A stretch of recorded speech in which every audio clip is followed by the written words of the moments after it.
Hello, this is my full playthrough semi-speedrun of Thief.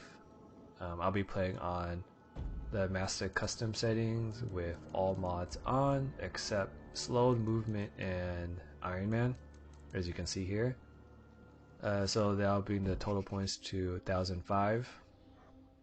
The reason I say semi-speedrun is, well, I will be trying to go through each chapter as fast as I can. I'm not taking the fastest route. For most places, which I'll mention when I get there, I'll be taking the safer route, just to show you, because I want this video to be partly entertaining to watch because it's a semi-speedrun, and also to serve as a guide for people who are looking to do the 700 plus custom difficulty achievement.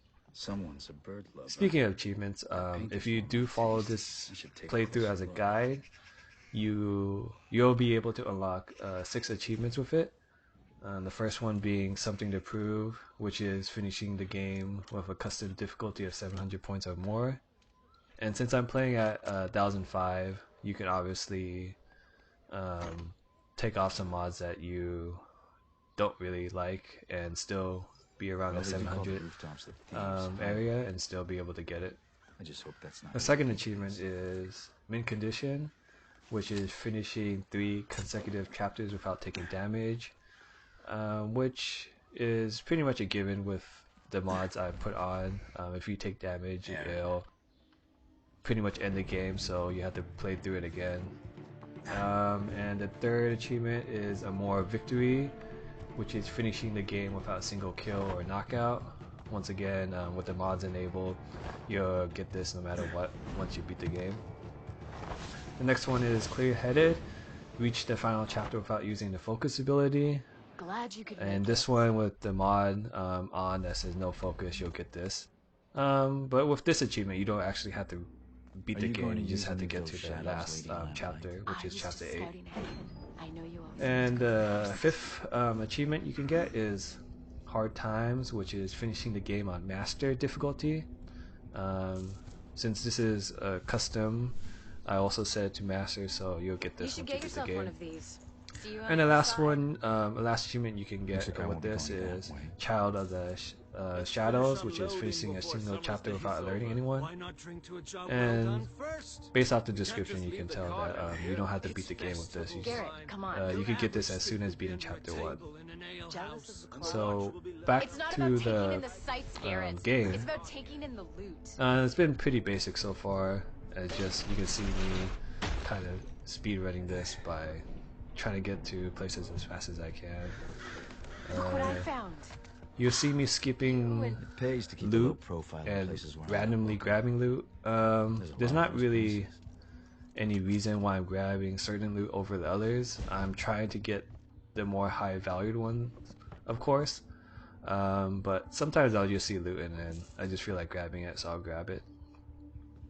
The biggest thing I want to do though is to make sure I get 1,000 gold before starting chapter 3. The reason is that I want to get the wrench because it'll be very helpful in chapter 3. So by the end of chapter 2, I want around 1,000 gold, pretty much 1,000. If I'm under it by like 950 or so, I can sell some arrows or the food and poppy to help me boost up to the 1,000 gold. So speaking of which, with the mod enable that says you can't use food or poppies, you should still pick them up, just because you can, just because for the sole reason of selling them, because they give a decent amount of gold. I think they're about selling this about like 13 gold each. I'm not sure exactly. So you'll see me pick them up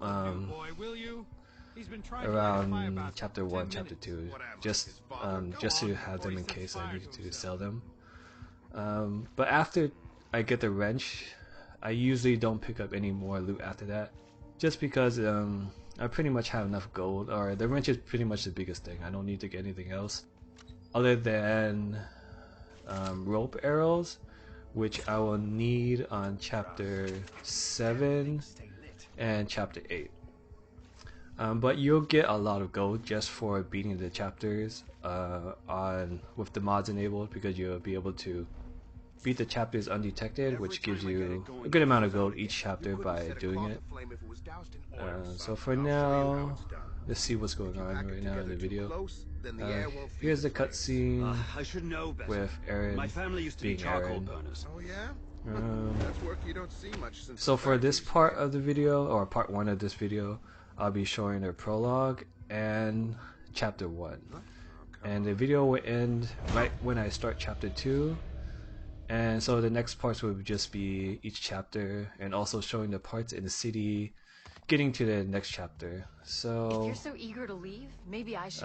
to summarize, so for this first part, it'll be beginning to right till the beginning of chapter 2, and then the next video will be the beginning of chapter 2 till You're holding me the back. Relying on that beginning of clause chapter holding 3. me back. So for this part right here, it's better to throw that bottle to the left where I threw it, just because I've been like, when I first started playing, I just randomly threw it, and throwing it to the right is not a good idea, because when you roll past him, he might sometimes spot you, so you kind of want to be safe and just throw it towards a corner away from where you're trying to get to. So climbing up this rope, we're nearing the end of the prologue and starting chapter 1 soon. And the last thing you do here, of course, is take an important item from Aaron, which will be ever so helpful. So, and another thing I want to mention is that in each videos, I'm going to be editing out the loading screen, just because I don't want you, the viewer, to, you know, suffer through it like I did. So here's the start of chapter 1, and I can start giving out some tips if you ever decide you want to do like a speedrun or so. The first one coming up is right here. You can just hop this and just sprint across. The guards down there won't notice you. And yeah, I've been running through each chapter trying to find the most the most efficient route for the speediest also. This is my second 1005 speedrun. The first time I played each chapter a bunch of times, figure out which way was the fastest, just because I'm pretty impatient. I mean, starting each chapter, or redoing each chapter like 10, 20 times, you get pretty tired and you just want to do it as fast as you can. So, for chapter 1, this is pretty much the route I would take if I was going to do a real speedrun, just because I think this is the fastest way. I mean, the only difference would be I would probably figure out which route I want to take, or actually, think about which route I want to take. But for a non-lethal run, like at any, I can cut through the jewelers to get around when I these don't care gates. about being detected or knocking out guards, there's a different route to take. But since this is pretty much non-lethal, don't get detected, anything run, I think this is the best way to go. Stealing the mask shouldn't So right now I'm pickpocketing the NPC, just because usually pickpocketing gives out more gold than just picking up loot. So it's part of my strategy to get as much gold as I can. And I picked up that arrow just for the sole reason of selling it later on. And I pick up these loot even though they're not worth that much, just to have a buffer in case I don't reach that 1,000 gold by the end of chapter 2. And that's also the reasons why I'm picking up these loots here, just because they're conveniently located. Now up here, when you're rolling, you don't want to roll past reaching the top of the stairs, because there's a bird right there that you can see. He will be alerted, and you have to do the whole chapter over again. no coming back. And you also, if you haven't noticed already, I didn't get the mask. Even though the objective says to pick up the mask, you actually don't have to do it. You can just skip right past it and still complete the chapter perfectly fine. So for this next part, you can slam the door open like I just did, and the guards won't even notice. And there's another tip coming up right here, is that you can sprint. You can sprint past that guard, and he'll be alerted, and you can just keep going across. And as you saw before, I rolled around the corner, past those guards, talking to that lady, and it was I didn't get alerted. So this is the end of chapter 1. Hopefully you learned some new things from the tips I gave you on how to do a speedy chapter 1. So if you follow my method, you get 100% ghosts on this, and by remaining undetected you get 125 gold, which will be helpful in getting that 1000 gold by chapter 3. So for this part, we'll be heading towards the chapter 2 location, which is next to the Queen Beggar area. So the reason I left these in the video is because sometimes it's pretty annoying to figure out to get to the next chapter starting area.